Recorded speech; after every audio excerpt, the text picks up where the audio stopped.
নমস্কার বন্ধুরা, তনুর গল্প সম্ভারে তোমাদের সবাইকে জানাই অনেক ভালোবাসা।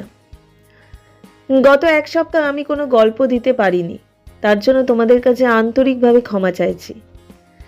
কিছু ব্যক্তিগত কাজের কারণে নিয়মিত ভিডিও আপলোড করা সম্ভব হয়নি। তবে আজ আবার আমি ফিরে এসেছি তোমাদের জন্য একটা দারুণ মজার গল্প নিয়ে। আজকের গল্পটি লিখেছেন প্রভাত কুমার মুখোপাধ্যায়ের। গল্পটি হলো আম্রতত্ত্ব। একজন রেলগাড়ির ক্ষুধা আর আমের লোভ তাকে এমন এক কাণ্ড করতে বাধ্য করেছিল যার ফল সে নিজেই শেষে বুঝতে পারে। চলো শুনে নেওয়া যাক সেই মজার গল্প।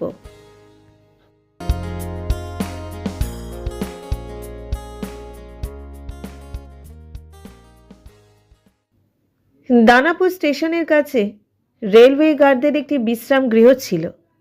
সেখানে থাকতেন গার্ড ডিসুজা সাহেব। একদিন রাতের ডিউটি শেষ করে তিনি খুব ক্লান্ত হয়ে ঘুমিয়ে পড়েছিলেন। সকালে খানসামা এসে তাকে ডেকে তুলল। ডিসুজা সাহেব ঘুম থেকে উঠে স্নান খাওয়া সেরে দ্রুত স্টেশনে চলে গেলেন, কারণ তাকে আবার ট্রেন নিয়ে যেতে হবে। কিন্তু সমস্যা হলো, সকালের নাস্তা তার একেবারেই ভালো লাগে না। ডিম পচা, মাংস শক্ত, কারি ঠিকমতো রান্না হয়নি। রাগে ক্ষুধায় তিনি ঠিকমতো কিছুই খেতে পারলেন না। এরপর ট্রেন নিয়ে রওনা দিলেন মোগলসরাইয়ের দিকে। কিছু দূর যাওয়ার পর তার ভীষণ ক্ষুধা লাগতে শুরু করলো। হঠাৎ তিনি লক্ষ্য করলেন ব্রেক ভ্যানে অনেকগুলো ঝুড়ি ভর্তি আমের পার্সেল রাখা আছে। তিনি ভাবলেন, একটা দুটো আম খেলে আর কি হবে।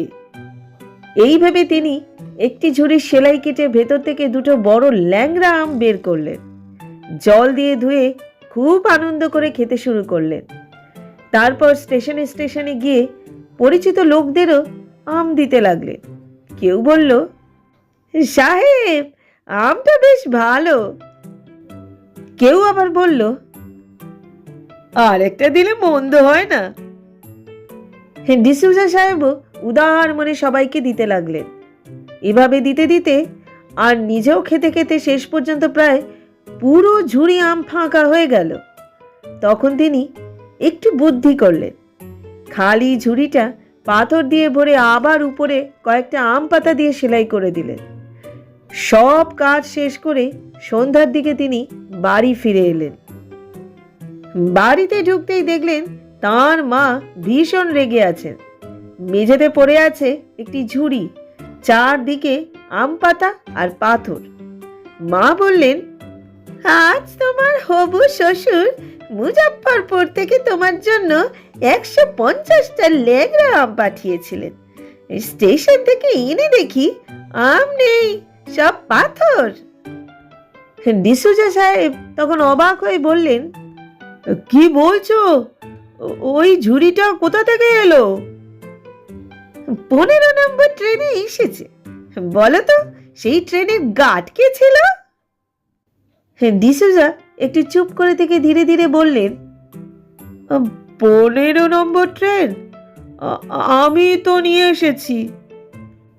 তারপর মাথা চুলকে বললেন, আসলে খুব ক্ষুধা পেয়েছিল, সব আম আমি খেয়ে ফেলেছি।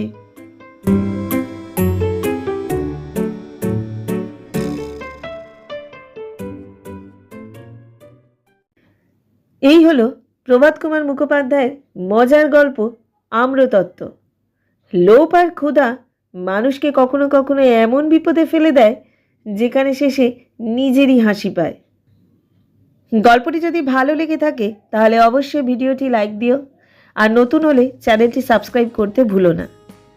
আবার খুব শিগগিরই নতুন গল্প নিয়ে ফিরে আসব। ধন্যবাদ।